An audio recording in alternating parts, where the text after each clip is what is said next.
Hi there, welcome to the second episode of Creating Your Style Statement with Upma Srin.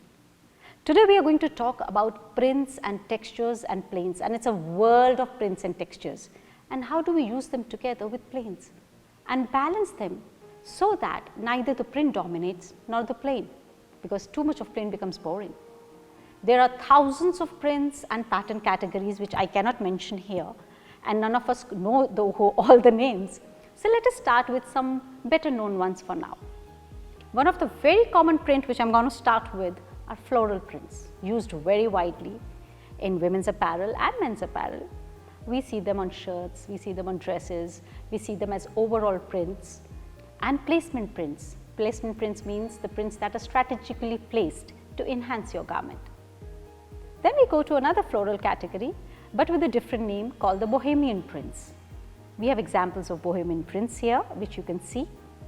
We have a different look and feel with wallpaper floral print. There are a few examples here of that. Then we have jungle print, we have the tropical prints, and very interesting are botanical prints, also part of floral category, which are a little faded version, and we use them both in menswear and women's wear. A very interesting print category is that of repeating a motif in a pattern format and place it as like an all over print, again used both in men's and women's wear. Then guys, we have a print called the animal prints, used extensively in luxury brands. You use them in apparel, we use them in accessories. And what are these prints? These are leopard prints, tiger print, snake print, zebra print, giraffe print. One segment of prints which designers use a lot are optical illusion prints. These prints are a section of graphic prints, and they help us in camouflaging our problem areas, and when they are strategically placed. Another category of prints is small geometric prints. These are also a category of graphic prints which are used widely for men's shirts. You pick up a men's shirt and you see small micro graphic prints there, as well as women tops as well. Stripes are also a very important category, but we've covered that in our first episode. So here I am sharing an example of a very historic stripe called the pinstripes, most commonly used in menswear, whether it is in their shirts or is it in their suits.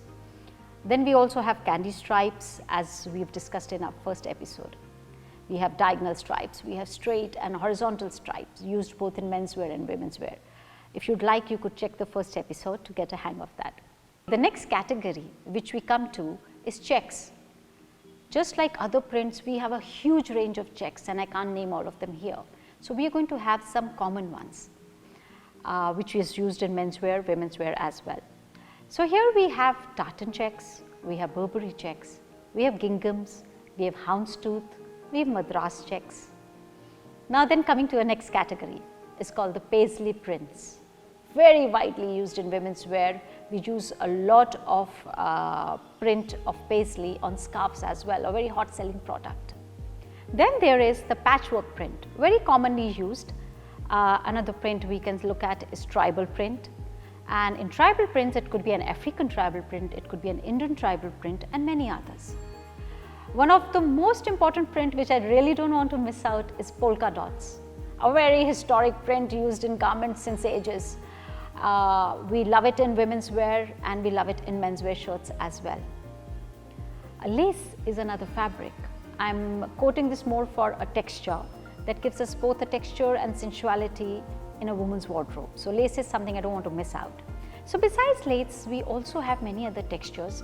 I might not be sharing all of them here, but let me share a few. We have tweeds we use in blazer and jackets. We have knitted sweater texture. We have tulle, which is more like a net texture. We have shimmer textures. We have patent leather with a smooth, stiff and shiny texture. And we also have a soft felt texture. We have flowy satin texture. We have a world of textures, whether shiny or matte. Now, let's come to the most important question. After knowing all these patterns and all prints and textures, how do we bring them together? And in what proportion? It is simple. We have a golden rule called the rule of opposites. So we bring in the matte and shiny together, we bring in the plain and texture together, we bring in the print and plain together to create interest in your wardrobe. That's the bottom line. But in what proportion? So the proportion depends on how much sugar you want in your tea or how much salt you want in your food. So with a plain fabric, we usually use an amount of texture like salt to food. So it would be 20% to an 80% ratio. Like while preparing a dish, if the chili paste is very hot, we use a pinch of chili paste. But if the chili paste is light, we use a teaspoonful. So if your texture of a fabric or your print is very heavy or dense, then we use only 20% of the texture or the print, and we use 80% of the plain fabric. If the print is spaced out or the texture is lighter, we can use it in a 50-50 ratio to the plain. So let's look at some examples now, and it would make it easier to understand. Here we have a man wearing a suit with a very light check texture in his trouser and a diagonal stripe texture in his necktie. So he is balancing it 50-50 with his jacket and waistcoat. Whereas in this one, against the blue jacket, he has a very high contrast of a black and white pocket square. So we use it less and in proportion to balancing with the necktie in the same colors. Here we have a cable knit sweater which is pretty heavy on texture, so the man has balanced it with plain fabric of brown jacket and trousers. The ratio of pattern to plain here is 30 to 70%. When the texture is light, as I told you earlier, we could go 50-50. The lady is wearing light texture crop top balanced with a satin skirt, sort of 50-50 there we see. Here is a man wearing a texture jacket which is a 30% to 70% of plain in his shirt and trouser. Bringing textures together can create a lot of interesting compositions. So here we have a beautiful example of this lady wearing white embroidery and pleats on the top half of her jumpsuit, and it is balanced out with a plain black jumpsuit which is 70% in proportion to the lot of texture that's happening on the top half. Similarly, the beige embroidery in the top half is balanced out with the tulle skirt. This is one very beautiful example against the smooth texture of the model's skin the designer has created, patterns with lines. I think it's a masterpiece. I will call it a 50-50 ratio of a beautifully designed garment. Let's go on to some heavier prints and patterns now. Here the stripes are a very strong contrast, so they are on the placket and the collar and useless in proportion to balance out with the black polo. The printed shirt here is balanced out by 70% of the jacket and trouser which are in plain, and we have a very happening diagonal stripe used in the necktie, and it is balancing out with the white shirt and maybe probably a plain blazer one is wearing with. So whenever we have a very strong contrast in print or a pattern, like a black and white contrast supposed to be the highest contrast in the necktie, is balanced out with a plain white shirt and a black jacket, and the black suit balances out with the black and white striped shirt here. Let's go on to some more examples. Here this lady has a very high contrast of black and white polka dots in a long jacket which are balancing out by 70% of the black inner she is wearing with her tights and her boots.